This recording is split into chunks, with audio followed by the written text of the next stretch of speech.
l'IN2P3 est un des 10 instituts du CNRS, dont les domaines de recherche sont principalement la physique des particules et aussi l'astrophysique.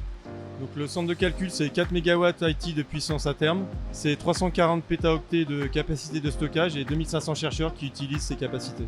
Le centre de calcul de l'IN2P3 fournit des ressources informatiques à la communauté scientifique dans le domaine du stockage, du calcul et de la connectivité.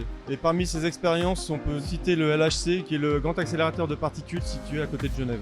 Au CERN, on fait des collisions de protons, on les accélère très fortement, on se débrouille pour que ces protons entrent en collision et on essaie de créer des particules de haute masse qui n'ont pas encore été découvertes.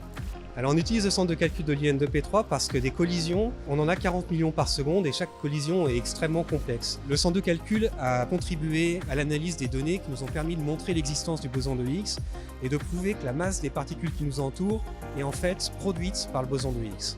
Les derniers travaux que nous avons réalisés ici dans le centre de calcul ont visé à augmenter notre capacité en ressources informatiques. Nous avons fait appel à APL ici dans le cadre de l'extension des ressources informatiques de la salle machine et principalement pour mettre en œuvre une nouvelle chaîne de production d'eau glacée. L'expertise d'APL nous a permis de nous orienter sur des groupes froids qui utilisent des gaz frigorigènes de 4e génération, donc qui ont un impact sur le réchauffement climatique moindre. La technologie FreeCooling nous permet de faire des économies d'énergie en utilisant l'air extérieur quand il est en dessous de 17 degrés.